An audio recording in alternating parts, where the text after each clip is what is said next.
अस्सलामुअलैकुम। टेट की तैयारी के लिए पौधों से मुताल्लिक़ ये तीसरा वीडियो है। पहले वीडियो में जमात सुव्वम, दूसरे वीडियो में जमात चहरुम और अब इस वीडियो में जमात पंजुम के सबक ज़राअत और फसलें के अहम नुकात का अहाता किया गया है। आइए शुरुआत करते हैं। अगर इस वीडियो को 100 लाइक मिलते हैं तो बहुत जल्द पौधों से मुताल्लिक़ चौथा वीडियो भी तैयार हो जाएगा। तो आपसे गुजारिश है कि कम से कम 100 लाइक तो इस वीडियो को मिलने ही चाहिए। शुरुआत करते हैं। पहला सवाल है, माजी में किसानों का बीजों का तबादला क्या कहलाता था? यानी माजी में किसान अपनी उगाई गई फसल से अच्छे बीजों का इंतखाब करके इन्हें मुस्तकबिल के लिए महफूज कर लिया करते थे और फसल के लिए बीजों का तबादला करते थे और फसल होने के बाद वापस करते थे। लेकिन आजकल किसान मार्केट पर मुनहसर रहने से बीजों की किल्लत भी हो गई है। माजी में किसान अलबत्ता बीजों का तबादला क्या करते थे, वो जो तरीक़ा था वो तरीक़ा क्या कहलाता है? वो तरीक़ा कहलाता था नागू। किताब में नागू लिखा हुआ है और तेलुगु की किताब में नागुलू लिखा हुआ है, कंफ्यूज ना हो, नागुलू या नागू। ये बीजों का तबादला करने का सिस्टम कहलाता था। दूसरा अहम सवाल है, पौधों के जीन को हासिल करके महफूज करने वाला इदारा कौन सा है? यानी हमारी रियासत में पहले करीब 5400 धान के अक़साम थे, 740 आम के अक़साम थे, 3500 बैगन के अक़साम थे, लेकिन इनमें से कई अक़साम अब मादूम हो चुके हैं, यानी ख़त्म हो चुके हैं। लेकिन इन पौधों के अक़साम को मादूम होने से बचाने के लिए एक इदारा है जो कि इन पौधों के जीन को हासिल करके महफूज रखता है। यानी एक ऐसा इदारा है जो कि पौधों के जीन को हासिल करके महफूज रखता है। वो इदारे का नाम है national bureau of plant genetics. National bureau of plant genetics, जिसका काम है पौधों के जीन को हासिल करके महफूज करना। अगला सवाल है, केंचुओं की मदद से तैयार की जाने वाली खाद क्या कहलाती है? आप जानते हैं ज़मीन को ज़रख़ेज़ रखने के लिए खाद बहुत ज़रूरी है और सबसे बेहतरीन खाद है नामियाती खाद। और खाद में भी एक खाद होती है कंपोस्ट खाद, जो कि कचरा फुजला वगैरह को जमा करके तैयार की जाती है, और दूसरी है वर्मी कंपोस्ट, जो कि केंचुओं की मदद से तैयार की जाती है। केंचुओं की मदद से तैयार की जाने वाली खाद है वर्मी कंपोस्ट। अगर अभी तक आपने लाइक के बटन को नहीं दबाया है तो आपसे गुजारिश है कि लाइक करें, और जिन्होंने अभी तक चैनल को सब्सक्राइब नहीं किया है उनसे भी गुजारिश है कि चैनल को सब्सक्राइब ज़रूर करें, और अगर कोई डाउट हो तो कमेंट में लिखकर बताएं। अगला सवाल है, फसल को हशरात और बीमारियों से बचाने के लिए रिवायती नामियाती दवाएं कौन सी हैं?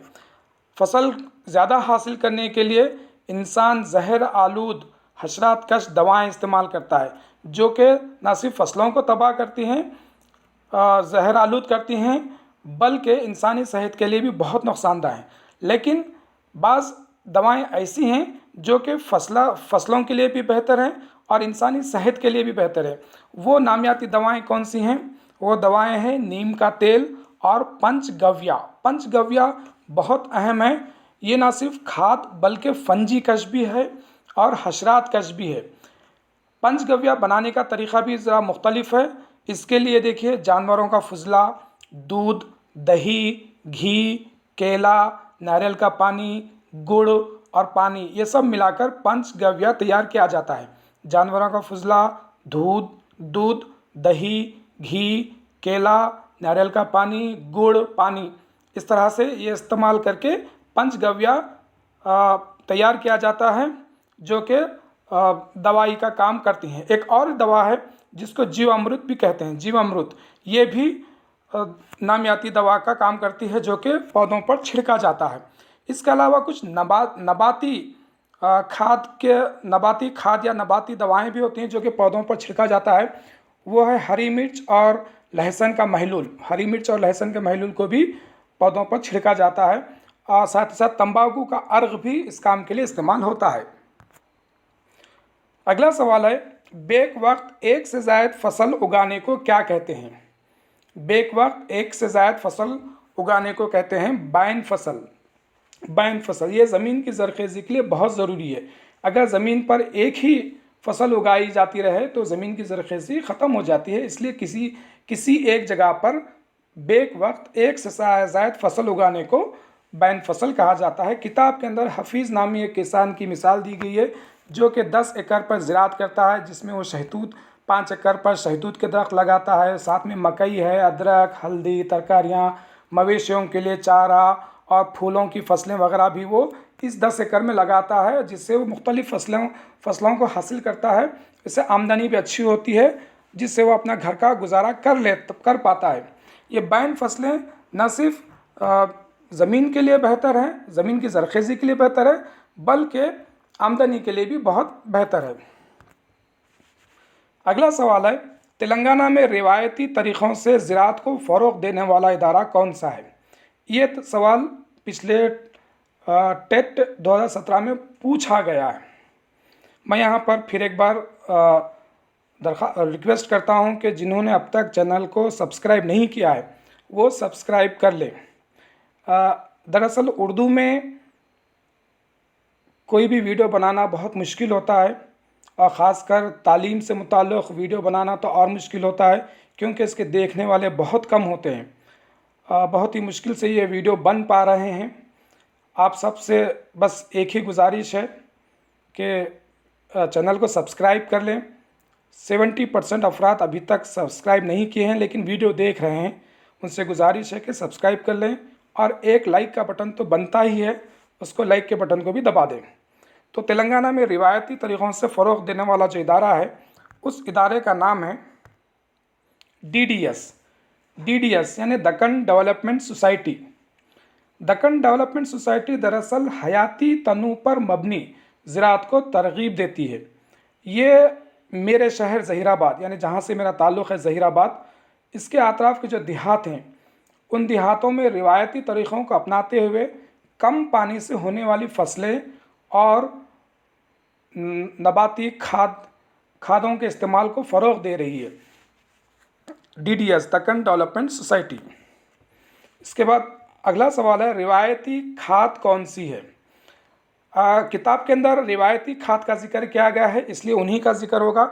एक तो वर्मी कंपोस्ट की बात हो गई थी और दूसरी कंपोस्ट खाद की बात हो गई थी। इसके अलावा भी जो खादें हैं, एक है गोबर, नीम के पत्ते, नीम की छाल और नीम का अर्क, नील आ गया वहाँ पर, वो नीम का अर्क है, ये भी रिवायती खाद हैं। अगला सवाल है, हशरातकश अद्वियात के नुकसानात क्या हैं? हशरातकश अद्वियात जो इस्तेमाल की जाती हैं न सिर्फ वो फसलों को ज़हरालूद करते हैं बल्कि इंसान की सेहत के लिए भी बहुत नुकसानदा हैं। ज़्यादा से ज़्यादा फसल हासिल करने के लिए इंसान ख़ुद अपनी सेहत का और माहौल का दुश्मन बने हुआ है। आइए जानते हैं कि इनके नुकसानात क्या क्या हैं। पहला नुकसान है, फसल जहर आलूद हो जाती है। जो हम खा रहे हैं दरअसल जहर खा रहे हैं, जो हमको दिख नहीं पा रहा है, जो मुख्तलिफ़ बीमारियों की शक्ल में नज़र आ रही हैं।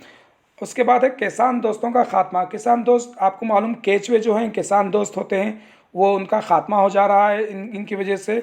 और दूसरे बहुत सारे हशरात हैं जो इन अद्वियात की वजह से ख़त्म हो जा रहे हैं, जो कि किसान के लिए फ़ायदा पहुँचा सकती थी। उसके बाद ज़मीन की ज़रख़ेज़ी भी इससे ख़त्म हो जाती है। इसके अलावा ज़मीन और फ़िज़ाई आलूदगी में इजाफ़ा होता है इससे। और इंसान के लिए सबसे ख़तरनाक बात यह है, जो कैंसर की जो बीमारी फैली हुई है, कैंसर की बीमारी की फैलने की अहम वजह है हशरातकश अद्वियात। बाज़ लोग प्लास्टिक को भी इसका कसूरवार ठहरा करते हैं, लेकिन हम जो चावल, जवारी, गेहूँ, रोटी, तरकारी जो भी खा रहे हैं, ये सब के साथ हम ये दवाएं खा रहे हैं। वो दवाएं जो कीड़ों को मारने के लिए डाली जाती हैं, वो दवाएं हम खा रहे हैं, जिसकी वजह से वो एक लंबे अरसे के बाद कैंसर में तब्दील हो जा रहा है। उसके बाद बात करते हैं फसलों के अक़साम की। हमारी रियासत में मुख्तलिफ़ किस्म की फसलें उगाई जाती हैं। उसमें उनको दो हिस्सों में तकसीम किया जा सकता है। एक है ग़िज़ाई फ़सलें, दूसरे हैं तिजारती फ़सलें। ग़िज़ाई फ़सलें कौन कौन सी हैं जो किताब में बताई गई हैं? वो हैं धान, गेहूँ, मकई, जवार, दालें, तरकारियाँ, तेल का बीज, ये सब ग़िज़ाई फ़सलें हैं। तेल के बीज को ज़रा जहन में रख लें। जहाँ पे कन्फ्यूजन होता है, तेल का बीज भी ग़िज़ाई फसलों में शामिल है किताब के मुताबिक। इसके अलावा तिजारती फसलें जो हैं कपास है, पटसन है और मिर्च है। कपास, पटसन और मिर्च जो हैं तिजारती फसलें हैं। अब बात करते हैं कि धान की किस्में, यानी एक ही फसल के कई अक़साम होते हैं। जवार है तो पीली जवार है, सफ़ेद जवार है, इसी तरह से धान की भी अक़साम है। वो धान की अक़साम में IR-20 है, हमसा है, सोना मसूरी है, बंगारू तीगा है, सांबा है। हम जो घर में चावल खा रहे हैं वो कौन सा चावल है, ज़रा उसका नाम भी लिख दीजिए कमेंट में। यहाँ पर जो नाम है, यहाँ पर जो मिसालें बताई गई हैं, IR-20, हमसा, सोना मसूरी, बंगारू तीगा और सांबा।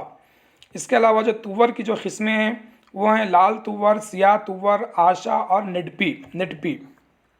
इन किस्मों को अच्छी तरह से याद कर लीजिए। अब बात करते हैं फसलों के लिए दरकार वक्त, यानी हर फसल के लिए एक वक्त दरकार होता है जिसके अंदर वो फसलें तैयार होती हैं। धान, जवार और मूंगफली, इन फसलों के लिए 4 महीने का वक्त लगता है और तुवर के लिए 6 महीने का वक्त लगता है। दूसरी बहुत सारी फसलें हैं, किताब में सिर्फ इन्हीं फसलों का जिक्र है। धान, जवार और मूंगफली के लिए 4 महीने और तुवर के लिए 6 महीने। फिर यहाँ पर भी देखिए खुश्क फसलें हैं और तरी फसलें हैं। खुश्क फसलों में देखिए जवार है, मूंगफली है, तुवर है। ये खुश्क फसलें हैं क्योंकि कम पानी पर ये फसलें होती हैं। धान के लिए बहुत ज़्यादा पानी की ज़रूरत पड़ती है। आप सबके लिए फिर से गुजारिश है कि जिन्होंने अब तक चैनल को सब्सक्राइब नहीं किया वो चैनल को सब्सक्राइब कर लें। कमेंट लिखकर अपने ख्यालात को ज़रूर बताएं और लाइक ज़रूर करें। बहुत बहुत शुक्रिया।